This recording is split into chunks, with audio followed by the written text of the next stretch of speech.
সূরা আত-তালাক। বিসমিল্লাহির রহমানির রহিম। হে নবী, তোমরা স্ত্রীলোকদের তালাক দিলে তাদেরকে তাদের ইদ্দতের জন্য তালাক দাও এবং ইদ্দতের সময়টা ঠিক মতো গণনা করো। আর তোমাদের রব আল্লাহকে ভয় করো। ইদ্দত পালনের সময় তোমরা তাদেরকে তোমাদের বাড়ি থেকে বের করে দিও না, তারা নিজেরাও যেন বের না হয়। তবে তারা যদি স্পষ্ট অশ্লীল কাজ করে তবে ভিন্ন কথা। এগুলো আল্লাহর নির্ধারিত সীমা। যে আল্লাহর সীমা লঙ্ঘন করবে সে নিজেই নিজের উপর জুলুম করবে। তোমরা জানো না আল্লাহ হয়তো এরপরে সমঝোতার কোন উপায় সৃষ্টি করে দেবেন।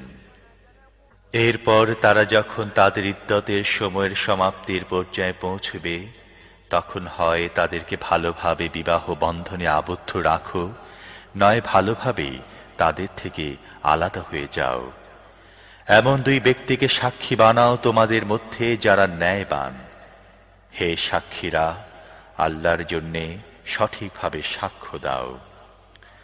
যারা আল্লাহ ও আখিরাতের দিনের প্রতি ঈমান পোষণ করে তাদের জন্য উপদেশ হিসেবে এসব কথা বলা হচ্ছে।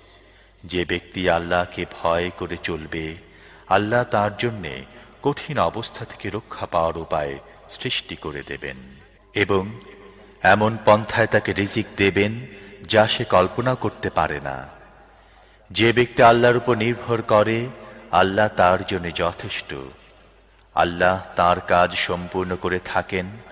আল্লাহ প্রতিটি জিনিসের জন্য একটা মাত্রা ঠিক করে রেখেছেন। তোমাদের যেসব স্ত্রীলোকের মাসিক বন্ধ হয়ে গিয়েছে তাদের ব্যাপারে যদি তোমাদের সন্দেহ হয় তাহলে জেনে নাও যে তাদের ইদ্দতকাল ৩ মাস। আর এখনো যাদের মাসিক হয়নি তাদের জন্যও একই নির্দেশ। গর্ভবতী মহিলাদের ইদ্দতের সীমা সন্তান প্রসব পর্যন্ত। যে ব্যক্তি আল্লাহকে ভয় করে তিনি তার কাজ সহজ সাধ্য করে দেন। এটা আল্লাহর বিধান যা তিনি তোমাদের প্রতি নাজিল করেছেন। যে আল্লাহকে ভয় করবে আল্লাহ তার গুনাহসমূহ মুছে ফেলবেন এবং তাকে বড় পুরস্কার দেবেন। তোমরা তোমাদের সামর্থ্য অনুযায়ী যেরকম বাসগৃহে থাকো তাদেরকে ইদ্দতকালে সেখানে থাকতে দাও। তাদেরকে বিপদগ্রস্ত করার জন্যে উত্ত্যক্ত করো না। আর তারা গর্ভবতী হলে সন্তান প্রসব না হওয়া পর্যন্ত তাদের জন্য খরচ করো। তারপর তারা যদি তোমাদের সন্তানদের বুকের দুধ পান করায় তাহলে তাদেরকে তার বিনিময়ে দাও এবং বিনিময়ে দানের বিষয়টি তোমাদের পারস্পরিক আলোচনার মাধ্যমে উত্তম পন্থায় ঠিক করে নাও। কিন্তু বিনিময় ঠিক করতে গিয়ে তোমরা যদি একে অপরকে কষ্টকর অবস্থার মধ্যে ফেলতে চেয়ে থাকো তাহলে অন্য মহিলা বাচ্চাকে দুধ পান করাবে। সচ্ছল ব্যক্তি তার সচ্ছলতা অনুপাতে খরচ করবে, আর যাকে স্বল্প পরিমাণ রিজিক দেয়া হয়েছে সে আল্লাহ তাকে যা দিয়েছেন তা থেকে খরচ করবে। আল্লাহ যাকে যতটা সামর্থ্য দিয়েছেন তার চেয়ে অধিক দায়িত্ব তিনি তার উপর চাপান না। অসম্ভব নয় যে অসচ্ছলতার পর আল্লাহ তাকে সচ্ছলতা দান করবেন। কত জনপদ তাদের রব ও তাঁর রাসূলদের নির্দেশের বিরুদ্ধে বিদ্রোহ করেছিল। আমি তাদের কড়া হিসেব নিয়েছিলাম এবং কঠোর শাস্তি দিয়েছিলাম। তারা তাদের কৃতকর্মের শাস্তি ভোগ করেছে। তাদের কৃতকর্মের পরিণাম ছিল শুধু ক্ষতি আর ক্ষতি।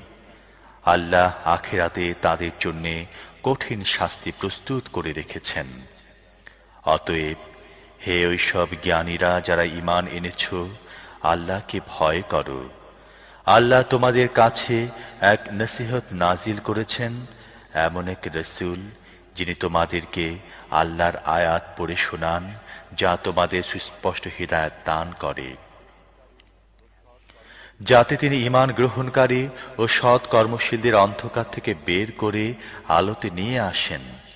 যে ব্যক্তি আল্লাহর প্রতি ঈমান আনবে এবং নেক কাজ করবে আল্লাহ তাকে এমন সব জান্নাতে প্রবেশ করাবেন যার নিচ দিয়ে ঝর্ণা বয়ে চলবে। এসব লোক সেখানে চিরদিন থাকবে। এসব লোকের জন্যে আল্লাহ সর্বোত্তম রিজিক রেখেছেন। আল্লাহ সেই সত্তা যিনি ৭ আসমান বানিয়েছেন এবং জমিনের শ্রেণী থেকে ওইগুলোর অনুরূপ। ওইগুলোর মধ্যে হুকুম নাজিল হতে থাকে। এ কথা তোমাদের এজন্য বলা হচ্ছে যাতে তোমরা জানতে পারো আল্লাহ সব কিছুর উপরে ক্ষমতা রাখেন এবং আল্লাহর জ্ঞান সব কিছুকে পরিব্যাপ্ত করে আছে।